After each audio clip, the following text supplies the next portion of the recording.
Welcome to the Nick Halaris Show. This is the place where we explore big ideas with people having a big impact on our world.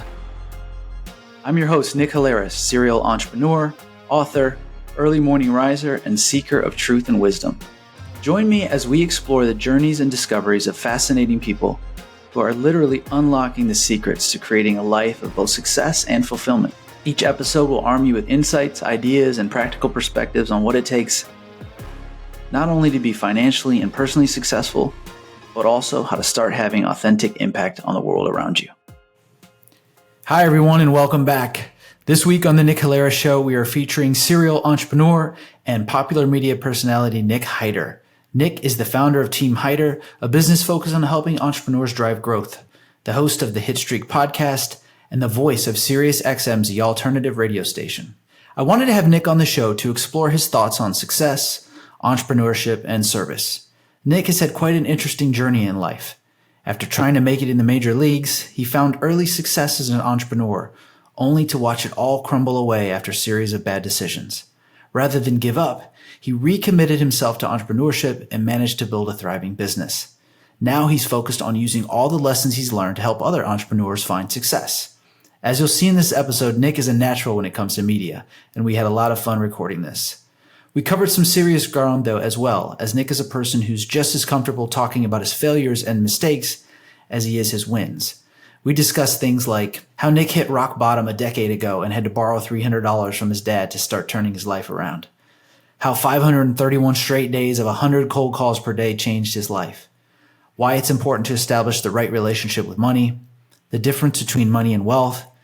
The importance of prioritizing commitment over convenience, and much, much more. As always, thanks for tuning in, and I hope you all enjoy this fun, inspiring conversation. Our guest today is Nick Hyder. Nick does many things. He's a serial entrepreneur. He's the host of the Hitstreak Podcast and the founder of HitLab Creative Studios, and someone who's found success in many different ways in his career, and excited to have Nick on the show. Nick, welcome. Brother, thanks for having me, man. I'm a big fan of the show. I'm a big fan of you. And I'm looking, selfishly, I'm looking forward to hanging out with you for an hour. Yeah, likewise. Well, I'm glad to hear that. Yeah, look, I know we're going to have a fun conversation. And, I want to talk to you a ton about your experience as an entrepreneur, but I kind of want to start this interview in a different place just because of some of the work I did in researching and getting ready for this call. I stumbled across some really cool stuff. And so I want to start there. So relatively recently on the Hitstreak Podcast, you interviewed a young man from the Sentinel Foundation. And I thought that was, a really compelling episode.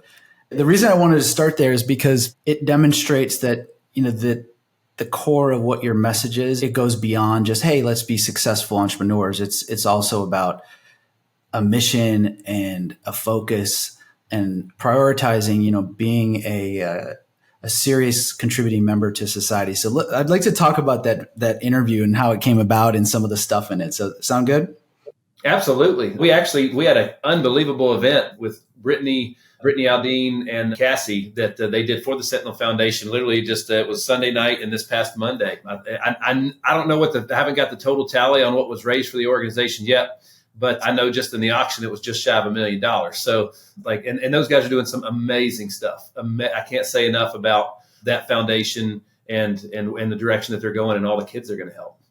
Yeah, just to give the listeners background who didn't listen to that podcast episode, although I highly recommend it. This is an organization that's dedicated to basically trying to do rescue missions for children who've been caught up in some kind of trafficking scheme, both domestically and internationally, right? Yes. Yeah. What struck me about that interview, there's many things that were shocking, but the fact that there's so many unaccounted for children, I forget the number he quoted, but it was some crazy number, 80,000 in the United States or something like that. Right now. Yeah. It's like, in Nashville, we have where the Titans play. It holds a little over 60,000 people. So I'm imagine it's sold out and it's full and there's still 20,000 people outside. That's how many people it is. That's how many kids it is. And that's just that they know about. Okay. That's been documented. How many more are not? You know what I mean? So, and the craziest thing is it's, that I've learned throughout working with Matt and the Sentinel Foundation is that it's not the white van that you're looking for. That's the people that's doing it. It's might be the teacher in school or the coach or, somebody that's the skeleton in their closet, but the rest of their life looks extremely polished, it's that Target right off the interstate that's in the nice part of town, because how fast could somebody roll up next to somebody, push them in the back of a car, and then within 90 seconds they're on the interstate. You know what I mean? And that's where people feel the safest. So it's just it's a fantastic episode. Matt did an amazing job, and it's an even more amazing organization. And it's one that we're extremely proud of. How did you come across that foundation? Through Aldean's camp. His longtime buddy, his longtime DJ on tour is DJ Silver, who has been a friend of mine since, for 15 years. He is the one that turned me on to Matt, who was the founder of Operation Lightshine, which now Tim Tebow's his partner in that, and Tim is running that, so Matt can be the president of the Sentinel Foundation. That was how I got connected. Is Silver said, "Hey man, we went to a gala last night, and you need to bring these people on your podcast and you need to use your platform to help." And I was like, absolutely, not a question. And then the first time I met Matt and heard his story, it was a no-brainer. It was a no-brainer. And we had to get it in and get it out, on top of the fact that because of the Sound of Freedom movie, it's people have their eyes and their hearts open for something like this right now. Yeah, it's like top of mind. And look, we won't belabor the point. Everyone should listen to this episode on the Hitstreak Podcast. It's staggering. There's an enormous number of children that are being impacted. And the other statistic that blew my mind is I think he said we're spending like $40 billion a year on the war on drugs. And on this child recovery mission, it's like 200 million or something really low relative to the war on drugs, which really shocked me. I can't believe that there's so few resources dedicated to this. Right. Well, he was telling us at the event on Sunday night that, Miami-Dade has one of the largest police departments in the United States.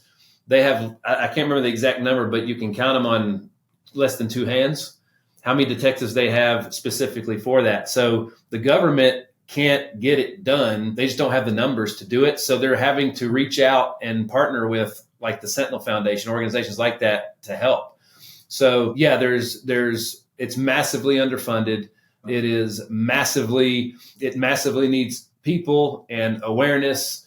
And obviously, they're bringing in retired military guys who've gone out and been and fought for our country and are amazing patriots. And it gives those guys a purpose after they've served. They're done serving their country that way, right? So a lot of those guys are going out and doing that. As a matter of fact, at the event on Sunday, they on Zoom, they zoomed in to Thailand, where they were literally in the vehicle on a mission, on their way to go run a mission. And we got to hear from them. It was incredible. Like they were going to do like grab the kid and get the person out of the situation. Wow. That is correct. They were literally on their way, and they zoomed in and talked to all of us, in our cocktail attire and sitting in with great food and drink and at a great country club. You know what I mean? So it really put things in perspective. Yeah. Zooming out a bit, as I was listening to a bunch of the episodes, it occurred to me that you obviously have this focus on things that go beyond sort of your core. So you're a successful entrepreneur. You're helping other people become entrepreneurs and make wise decisions for their career. But you also have this mission. Tell me about the mission and where it came from. Well, so I have a lot of missions. Working with the great Jeremy Weber at Brand Builders, and we were talking about this. It's on the screen behind me, right? Basically, we're breaking down the playbook of top performers so that you can be one too at the end of the day, right? I've nothing that I do. Well, very little that I do. Am I the first person to do it? Very, very few times do I say something profound. Was I the first person to say it? So I pay attention. I study the greats.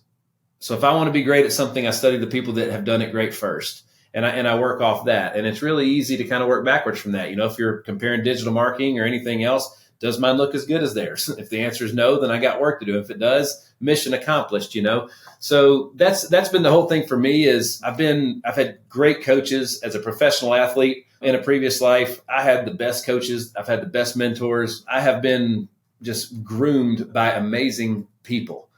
And like you're most uniquely positioned to help the person that you used to be. Right. And I can't think of anything better to do than to give back to those that I'm most uniquely positioned to help. I've got to interview some awesome people on my podcast and been able to make some great connections and so on and so forth. So that's what we're all about, man. It's inspiring. And I learned that, not too long ago, you were in a spot where you basically had to borrow $300 from your dad to get your business started. And so you've experienced sort of the highs and lows, coming from baseball, which a lot of kids would love to play professionally. It's a dream for many kids. You had that experience, and then sounds like you were successful for a little bit, then you struggled. And tell me more about that experience and what you've taken from it. Well, we could argue all day long whether I was going to be the next big draft pick and get the signing bonus. But regardless, when I was a sophomore in college, I had a medical condition I was diagnosed with a nerve disorder. So because of that, I was no longer, I wouldn't admit it back then, but I'm not going to get the big bonus. There's a red flag next to my name because of a medical condition, right? So I was never going to get paid, I don't think, not really. So in the 6 seasons that I spent fighting it out in the minor leagues, look, the first contract I signed was for $650 a month. Now in the later years, I got paid, and it was a lot better. But I mean, I couldn't even cover my whole month's paycheck. Couldn't even cover just my apartment back home that was vacant in Nashville. So my parents were supporting me and all the way through my early 20s while I chased that dream, and I'm forever grateful for them for that. And in 2013, when I borrowed that $300 from my father, I had nothing. I had a girl at home I couldn't afford to marry, and a young son that I was a poor example of who to follow. So I had to get my stuff together. And the greatest gift that my dad gave me, one of the greatest gifts my dad gave me, was that day when I said, "Hey man, I need to borrow $300 to start an insurance agency." And he said, "Hey man, I'll give it to you, but don't come back. Don't come back." So it was up to me after that point. And that was the kick in the butt I needed. And what was going on in your life? Like you said, you were, maybe not living up to your expectations, but how did that actually manifest? What does that mean? I retired in baseball in 2007, and I started another marketing company. And the marketing company did really, really well. And then me and some buddies bought our first restaurant with the proceeds of that marketing company. We actually owned and operated 6 over the next 5 years. So we had no problem generating revenue, but I didn't know how to pay myself. I didn't know how to manage the money. I wasn't financially literate. So in 2011, being in it's a lot of fun in your 20s to own a bar. It's not a lot of fun as a husband and a father to own a bar, right? But I hadn't figured that part out yet. I was still having the fun. So I wasn't a great husband-like person to my wife and father to my kid. I needed a change. So in 2011, I had a partner that would buy me out. I got into a real estate deal that was quite large, but I didn't know what I was doing. And when the deal kind of imploded, I bled dry over about a year and a half to down to where we had nothing left. So when I went to interview, I was literally going to like AT&T for door-to-door sales. And there was this really nice lady that I went to an interview, and she said, "Hey man, I really think you're overqualified for this. I've got a guy you need to meet." And it was the guy that was a recruiter for an insurance company.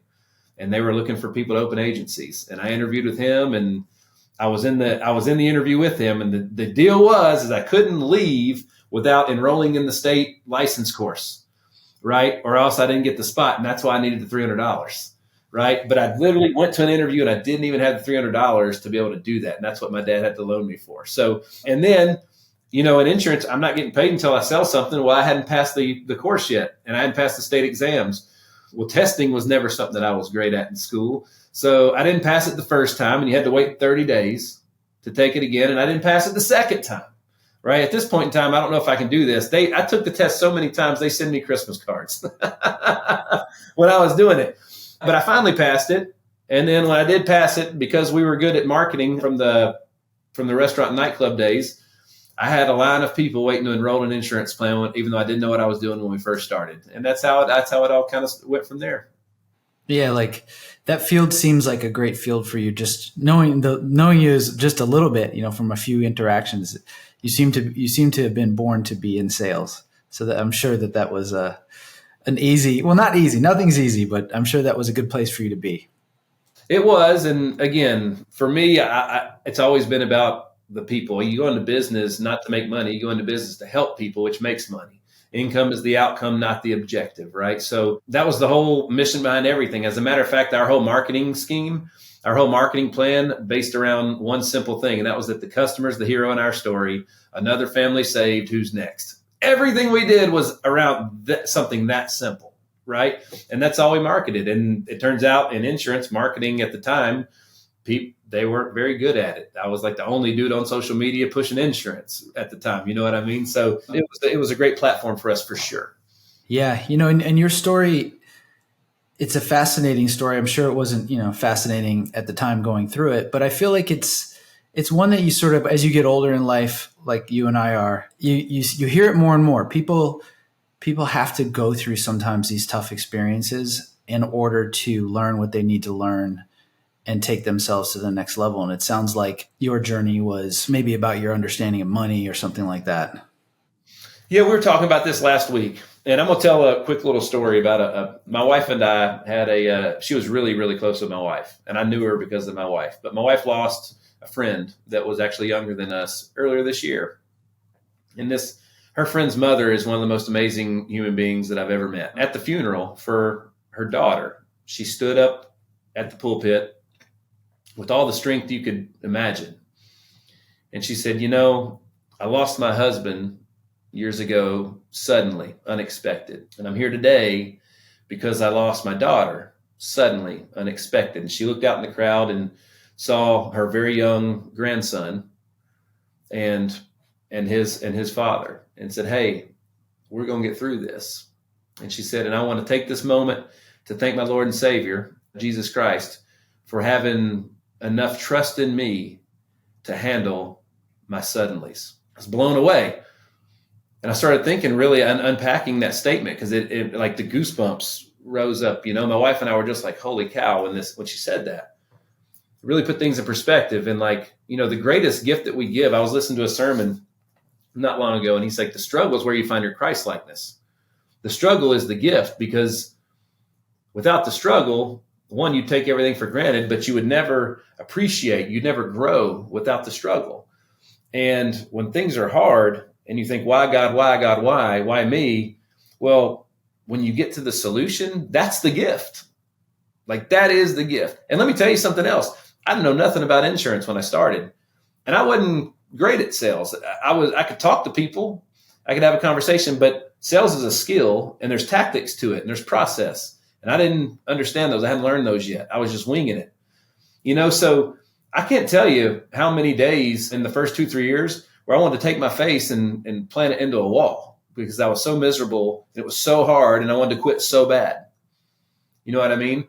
But that was my pattern and I had to break that pattern. I had to finish.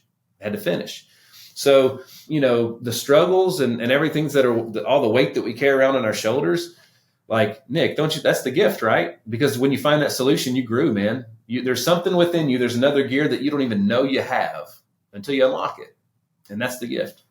I totally agree. And what your friend's mom said it's profound, but I think it's the truth. Like life can change on a dime.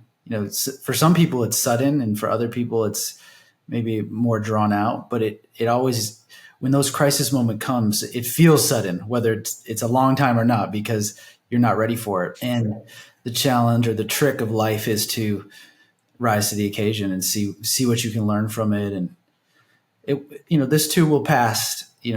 For people who are in crisis, you got to remember that you won't be in crisis forever if you just work hard or learn the lessons you got to learn. My buddy Hunter Bledsoe wears a wristband, and on that wristband it says "End of the Storm." And one day I finally was like, "What does that mean?" And he said, "Oh, it's my buddy's company." I was like, "Well, again, what does it mean?" He said, "All right, cattle and bison. All right, cattle run away from the storm. Bison run into the storm. Bison actually spend less time in the storm because they're going through it, versus cattle are going the same direction and they spend longer in it, running from it. So by going into the storm, you actually weather the storm much quicker." That's really interesting. I've never heard that before. I didn't realize that. But it's similar to I don't know if you follow the Stoics, which are all popular, but there's a famous writer named Ryan Holiday who wrote a book called The Obstacle is the Way. And it's predicated on the same thing, which is whatever's in front of you, you probably shouldn't run away from it, but you should face it and deal with it. Yeah. That's right. That's right. And it's hard to do that, man. It takes a lot of courage. It takes a lot of faith, belief. You know, the moment that I learned that I didn't have to see it to believe it, I had to believe it to see it. That was when my whole paradigm changed. Hey guys, this is Nick. I wanted to take a quick break from the episode to share some exciting news. In addition to the podcast, I want to make you aware of some additional content we're putting out. And best of all, it's 100% free. Our Profit Plus newsletter consists of weekly insights about what it takes to find meaning in the pursuit of modern success.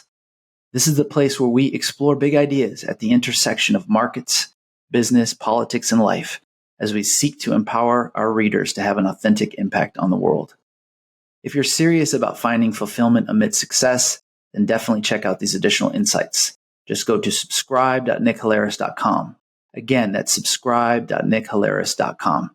Now let's get back to the episode.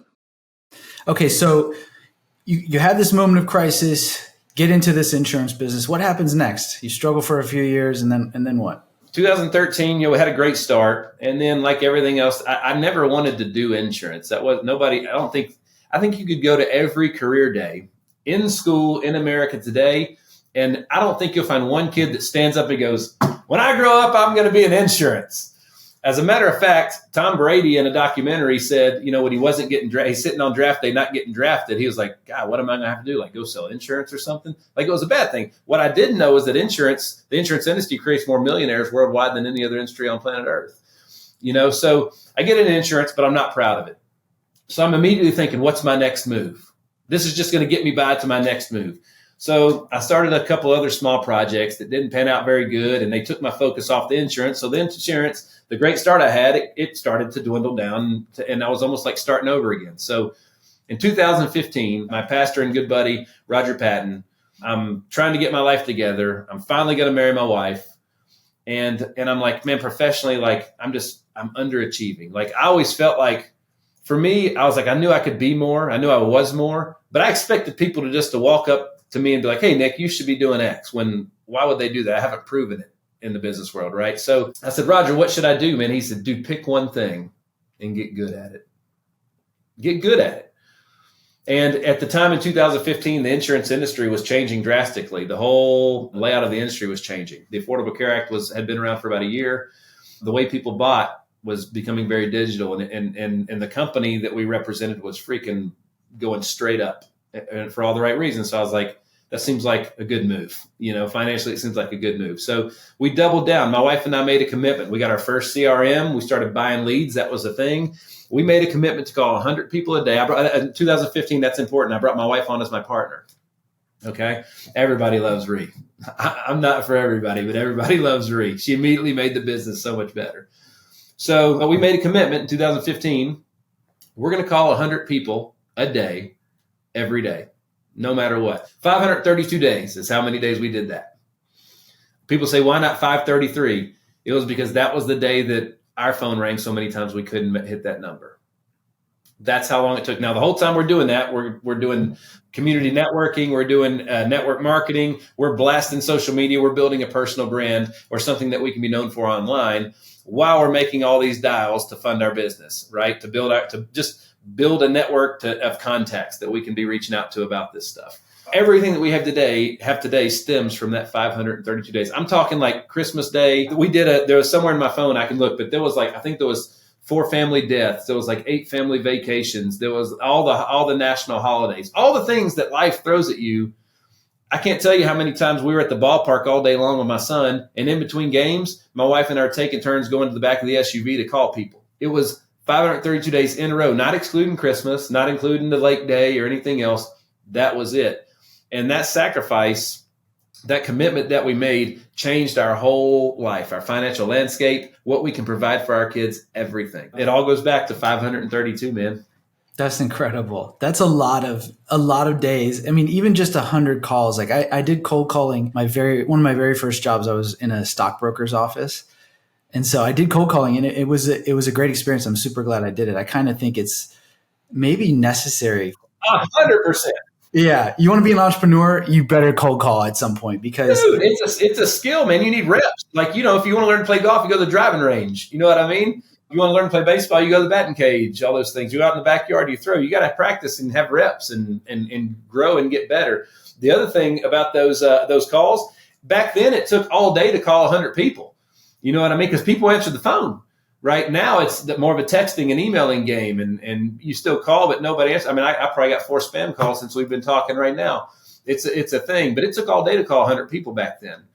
You know what I mean? So it was a totally different life that we lived.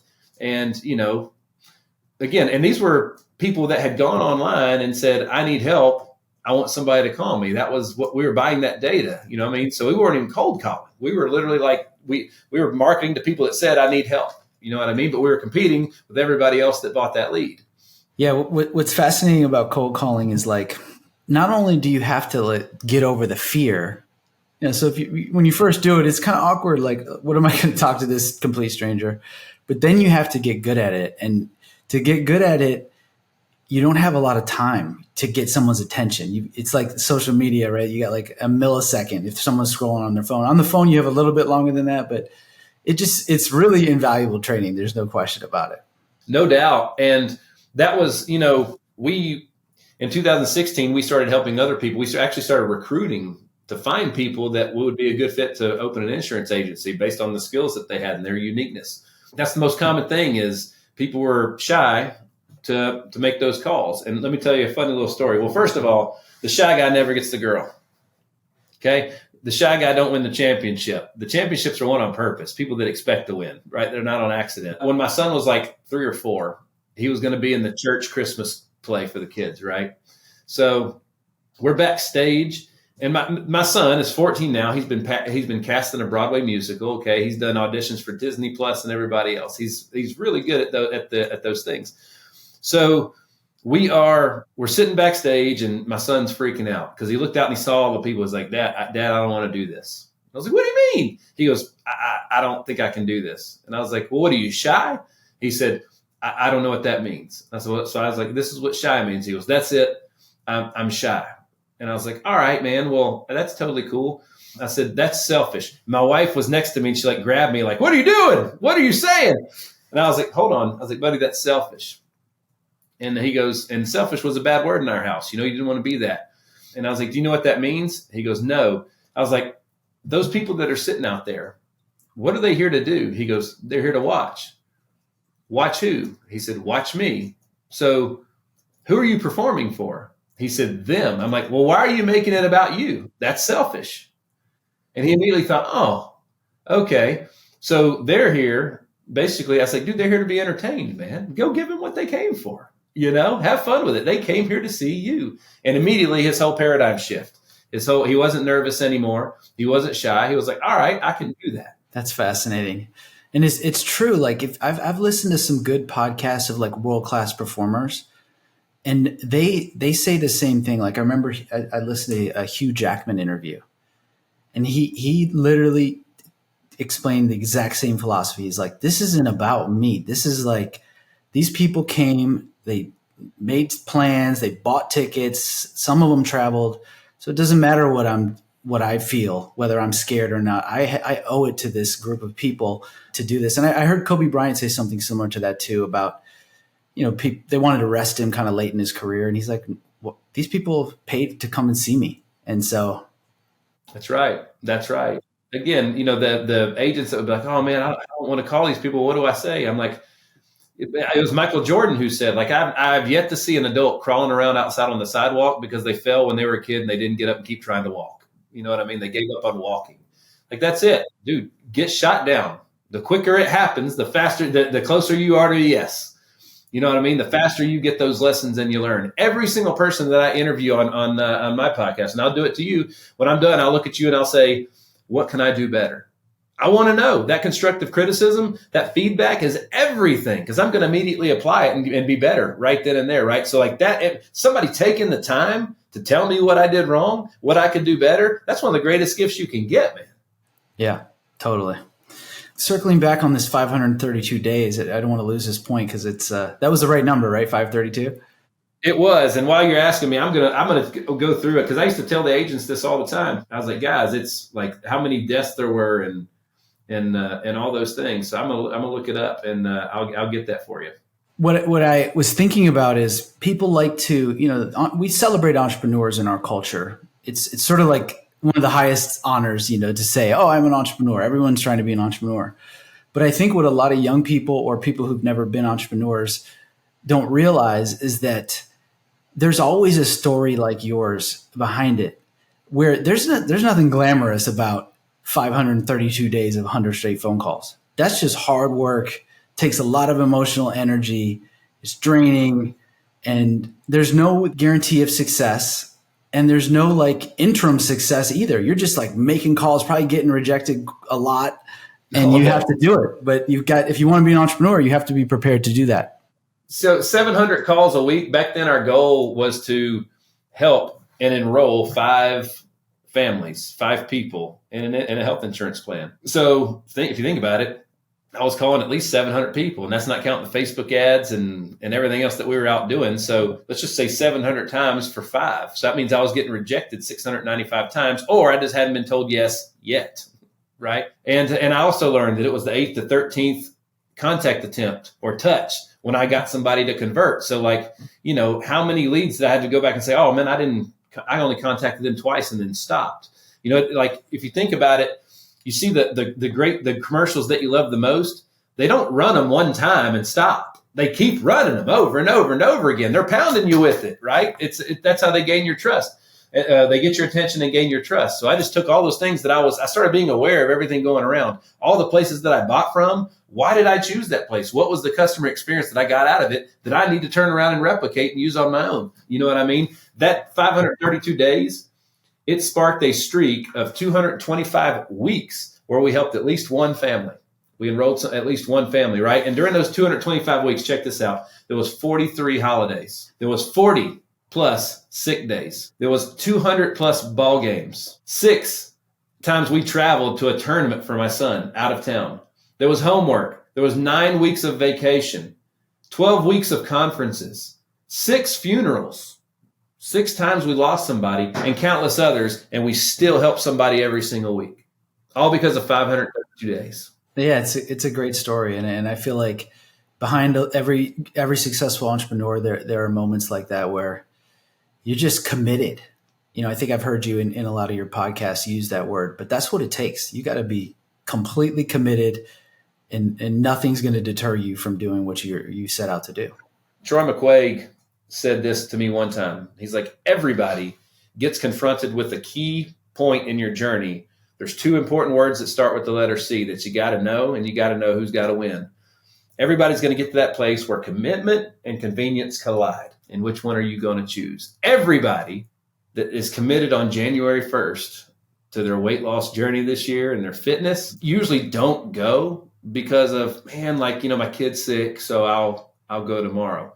That commitment is what makes it all happen. Is like that. It's like the commitment has the trump the convenience. You know what I mean? And that's the mark of a true champion at the end of the day. All the guys that did it, like it's what you do when you don't want to do it that really matters, when you don't feel like it, right? I don't feel like doing a lot of things until I make the decision that I do. Literally yesterday, we were finishing up a big renovation at our home, and I was out of pocket most of the day because I'm dealing with the guys on site working. So I didn't get my workout in yesterday morning when I normally do, and my son's my workout partner. So we had the exact same conversation. It would be convenient to not do this today, but we committed. So let's go. I was doing it at like 10:30 last night. You know what I mean? I did not feel like doing it. Okay. And I fast all day long. I only eat once a day, and it's dinner, right? So at 10:30 last night, I ain't had dinner and I ain't had food in about 30 hours. So I really didn't feel like doing it. You know what I mean? But as soon as I made the decision I was going to do it, halfway through, I was glad I was doing it. And then when I was done, I felt like a champion. So that's, you get choices. Yep. I think that's a great articulation. And it makes me think, I've noticed I've been interviewing a lot of super successful people, and for whatever reason, I've interviewed a lot of athletes or former athletes. And I think athletes are well positioned to be successful as entrepreneurs or in business or whatever, because they're forced to have that sort of convenience versus commitment conversation a lot of times at a young age. Because when you're young, let's say you really want to be a professional baseball player, like there's a lot of moments when you're going out to practice when you'd rather be playing video games or hanging with your friends or whatever. And you go practice because that trumps your desire to have fun. You know, the other thing about athletes is another reason people quit and don't finish is because it's convenient to not do it when you're dealing with failure. Overcoming failure is hard, or people make it hard. It's really not that hard. It's really just a choice. But, you know, athletes deal with failure all day, every day, especially like in the world of baseball. You know, Mookie Betts is one of the greatest hitters on planet Earth. He gets out 70% of the time. He fails 70% of the time. You know what I mean? So learning how to take that failure and make adjustments real time and apply immediately to your next opportunity, that's one of the greatest skill sets that everybody should want to craft and keep sharp. And there's no better way, especially for a child, than learning that in sports, you know? Yep, for sure. Working on that with my eldest son. He's younger though. He's only 8, but trying to teach him not to get rattled and who cares? Yeah, you miss a shot or whatever. You just got to let it go, move on. Life's hard. It is hard. And it's funny, Brad, my buddy Brad says, life's hard if you're rich. Life's hard if you're broke. Pick one. You know what I mean? Pick one. That's truly the way it is. And, you know, my kids are, because we're extremely blessed, which means my kids have access to and have a lot of things that I didn't have as a kid. But the greatest thing I want to give them is the knowledge that I might not have had as a kid, and the exposure. But, you know, I was talking about that with my son last night. You know, he's a teenager. He's ups and downs, and dealing with a device as a parent is incredibly difficult too. It's like the loaded gun. But at the end of the day, you know, I'm pushing that kid, like, life's hard, dude. And like when he goes out, like when I moved out, I didn't go back. My parents still helped me, but I never went back home from the first time I ever left. You know, I love my son, but he's got to go. He's got to, you know what I mean? When it's his time to leave the house, he's got to go. And don't come back, man. It's your life. It's your turn. You know, go. Now you've got to raise a family. You've got to be the man that gets it done. You got to be the man that's responsible and that takes care of them, and that don't make excuses. Because like when I was teaching agents back in the day, you know, I was tell them, hey, call 100 people. Well, they'd call 100 people. I'm like, did you get your sale? Did you get your deal? No. And they'd go home. I'm like, so if I'm a caveman and my wife's like, hey, honey, we need food. Go find us an animal, bring one back so we can eat it. Go find it. Well, I wouldn't come back at 6 and be like empty-handed and be like, sorry, I didn't find nothing. You know, day was over. I clocked out. I wouldn't come back empty-handed. I wouldn't come back until I had something. And that's how we treated our business. At the end of the day, like, sometimes my friends will be like, it's my day off. I'm like, what are you taking a day off from? You know what I mean? Is that day off for rehabilitation? What's it for? If it's just because like you need a day off, like I earned my days off and I hadn't had one in 15 years. You know, I don't want a day off from my businesses. My businesses, I love them. I own them. I don't want a day off from my kids and my family. You know what I mean? If something happened right now, and I'm a businessman right now, but if something happened and I got the call where, hey, it's emergency at home, I got to go be a dad. Just like if I'm at home tonight at 11 a.m. and the alarm's going off because the office is on fire, I got to go deal with that. I got to go be a businessman, right? So I don't look at it as clocking in, clocking out. I look at it as what's needed. And I also think too, I think that rich is money and time is and wealth is time, right? So some people would say that I'm rich, but I'm not wealthy yet because I'm still busting it. I haven't created the time that I want to create when I'm done. You know what I mean? So it's all perspective, man. But you can't hit a target you can't see. So, and a lot of people quit just because they don't know exactly where they're going. You know, they haven't dialed in their final destination in their GPS, or maybe they just typed in Nashville instead of a specific location in Nashville. Where's the GPS going to take you if you type in Nashville? Yeah, maybe the airport. Who knows? Yeah, who knows? Who knows? People live their life that way. They set their goals that way.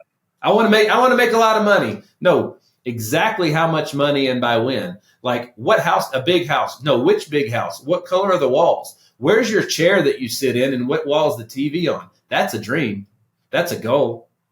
You know what I mean? As a matter of fact, all a dream is a goal with a deadline. Let's take a quick break to hear from our sponsor. This episode of the Nick Halaris Show is brought to you by Metros Capital. If you're an investor looking for direct access to real estate investments, then we'd love to talk with you. Investment opportunities at Metros Capital balance financial returns and community impact. To learn more, contact us at metros.nickhalaris.com. Again, that's metros.nickhalaris.com. Now let's get back to the episode. Yeah, I feel like our education, I was a victim of this as a kid. Our education system is so backward when it comes to stuff like this, like money. And it ingrains in our young people this idea of you should get a job. That's the first myth that they try to teach you, and that you should trade time for money. And for some people that may be okay, but I feel like the reason why entrepreneurship is so celebrated in our culture is because in truth, that offers a better opportunity for human flourishing, to be an entrepreneur. And an entrepreneur can mean so many different things. It can mean anything, but it's the idea that you're going to take responsibility for your life and try to add value to society and reap the rewards for that. And our education system is sending kids down the exact wrong path. And a lot of people end up chasing money for money's sake instead of thinking clearly, like, okay, well, what do I really want, to use your GPS point, and how am I going to get it? For us, there was a moment that changed when finally, and it was, again, Bradley was talking to me about the market in Nashville. And he said, Nick, I think it takes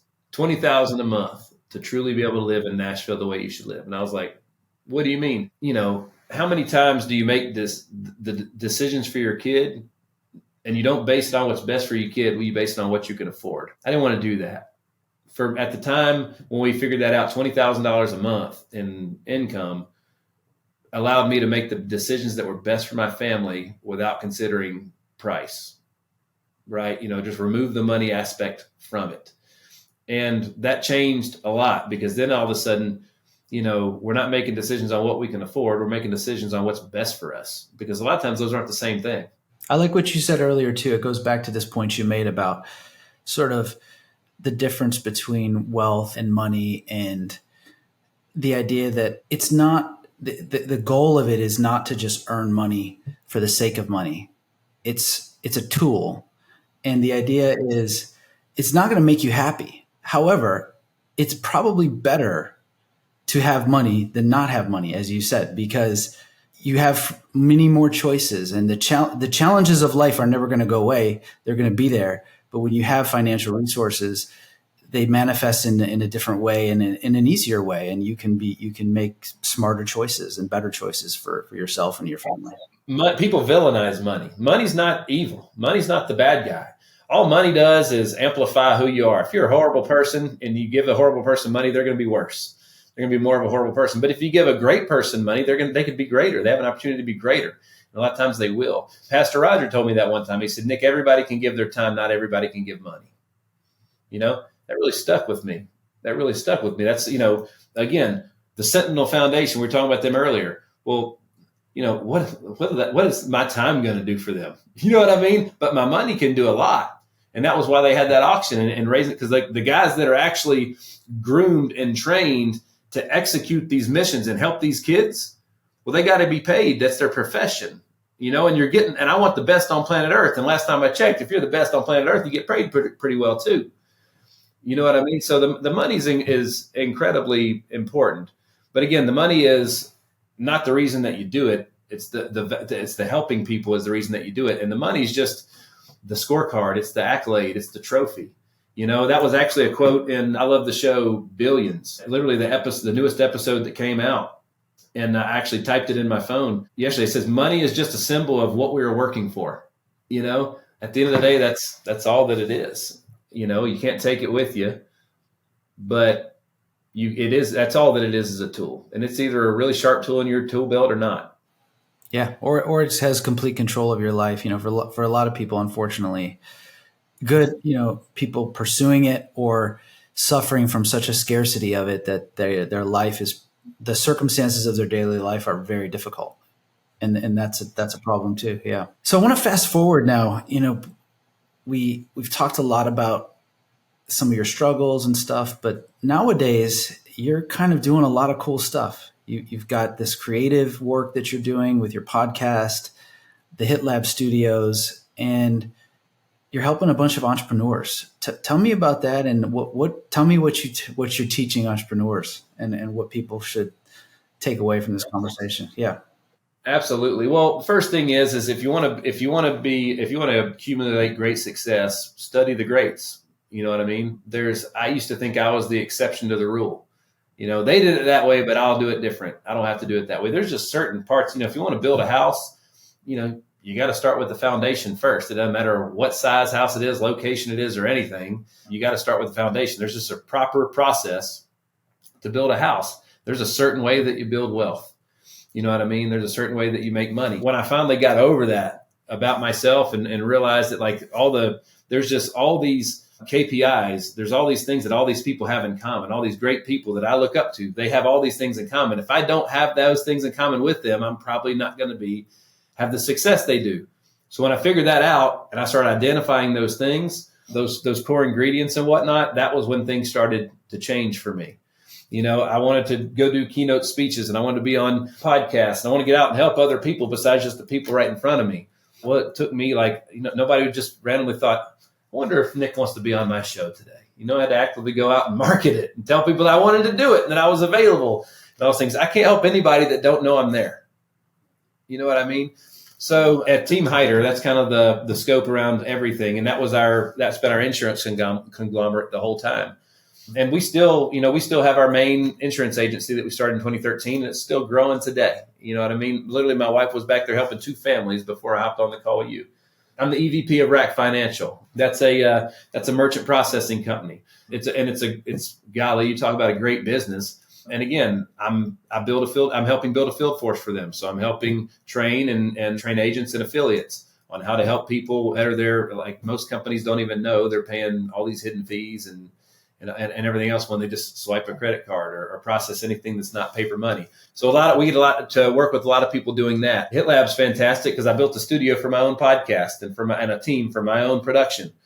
And then people started calling and asking for it. And it was like, well, I looked over at Jim and I said, Jim, I think we got a business, baby. We should do this. We can help people. I'm the voice of a SiriusXM radio station called The Alternative. And how many doors that's opened. I started my podcast with the goal. My dream is to have it on SiriusXM. So now I have a relationship with SiriusXM, which is going to make that, if when that bridge come time to be crossed, I've got a one up on there, right? I've already got a relationship started with that. The podcast was something like, I thought podcasts were stupid in 2020. I thought it was bad radio. I didn't believe in them at all. And then I went on the Real Brad Lee's podcast, Dropping Bombs. And the moment that episode aired and I was featured in an Instagram clip, I got like 10,000 followers overnight. I was wrong. I was wrong. And I didn't know how all the value that a podcast would have with bringing a great source to have quality content, relationships. We wouldn't even be hanging out and talking today if it wasn't for podcasts.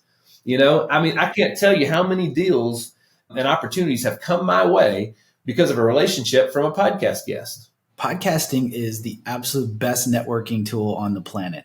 It's really incredible. Like you can cold email basically anybody on planet Earth, and you're likely to get a response. For whatever reason, people like to be, it's human nature, I guess. People like to be interviewed and they like to, have their story shared with the world. Like we're storytelling creatures. So it sort of makes sense, but it's incredible. And I'm only like 20 something episodes into it, but so many doors are opening and it's a phenomenal tool. Yeah.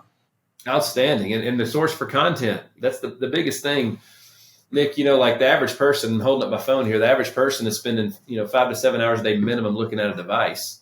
Like, look, if you're not on there, if they don't see you on there, you're eventually going to lose your customers to somebody that is. Again, what was a celebrity back in the day? That was somebody that sang the song you liked, was on the stage that you went to see, was on the screen that you were watching at the movie theater or your TV or whatever.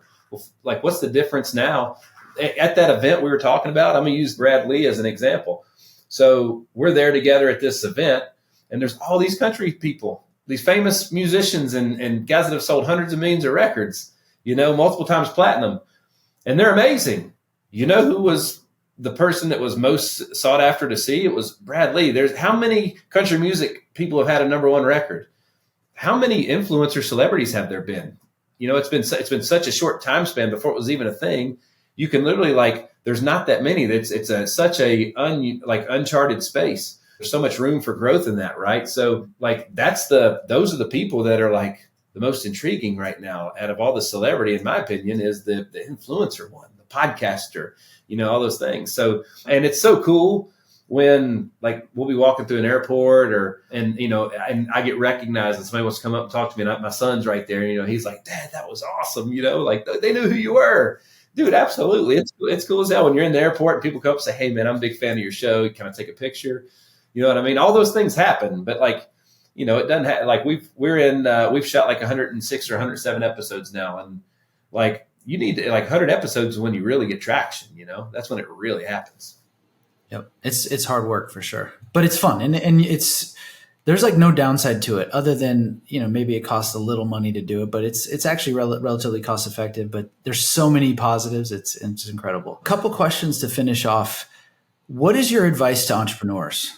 If a young person comes to you and says, hey, I got this idea, or I want you to invest in my business, what kind of advice are you giving them? Well, the first question I would ask is, who do you serve? How do you serve them?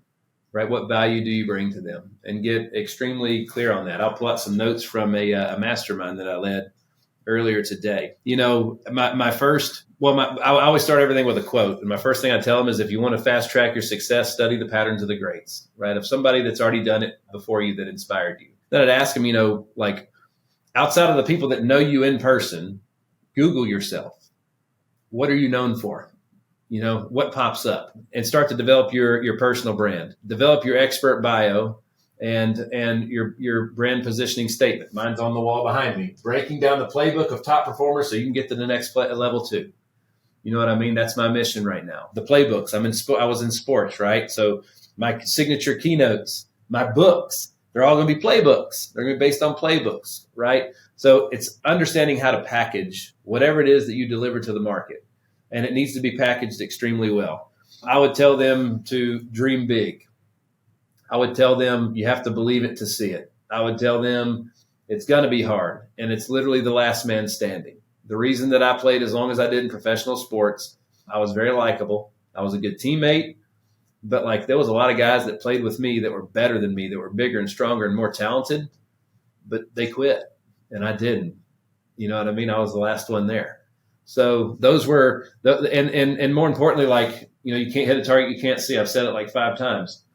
Why are you starting your business? What's your goal? How precise is it? Because your GPS, when you type in the final destination, it's gonna map out all the routes, and you get to pick the route you get to go, and it's going to tell you how long it's going to take to get there. And then when you run across a bump in the road or traffic, it's going to say, hey, you can detour this way, and here's your new arrival time. Treat your business the same way your GPS treats you. You know what I mean?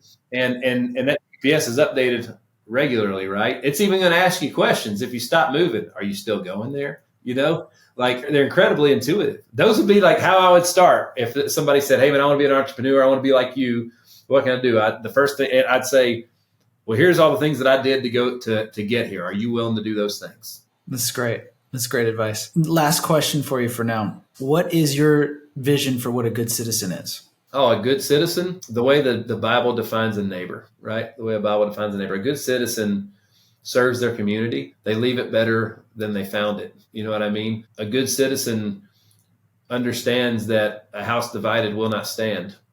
That's an Abraham Lincoln quote. A good citizen realizes that together we rise. You know what I mean? We all love sports. Most of them are team sports. And even though you might get paid as an individual, you're remembered by how great the team did. You know what I mean? So a good citizen doesn't judge. That's between them and the Lord to do that, right? If somebody asks an opinion, you can give one, but it's just an opinion. Your feelings are not facts. They're just feelings. So I would just start with, how does the Bible define how to be a good neighbor? I think that's a great answer and a good place to end this. Well, Nick, this has been super fun. I really appreciate you coming on the show and sharing your personal stories and your advice for entrepreneurs and business folks. Where can people find you? Oh man, I'm on all social platforms at Nick Halaris. The Hitstreak Podcast has video on Spotify and YouTube. It's streaming audio everywhere else you can stream a podcast. It is nickhider.com is my website. Everything is centralized there. You can find it. And I'd love to connect with everybody, anybody and everybody, right? So, hey, man, like we're just getting started. So keep us up, subscribe, follow, all the things, and let's rock and roll. Thanks so much, Nick. Thank you. Thank you for listening to the Nick Halaris Show. We hope you enjoyed the episode and would appreciate your help with spreading the word by sharing with your network on social. And until next time, remember, it's not about pursuing success to unlock fulfillment. It's about learning how to find fulfillment in the midst of success.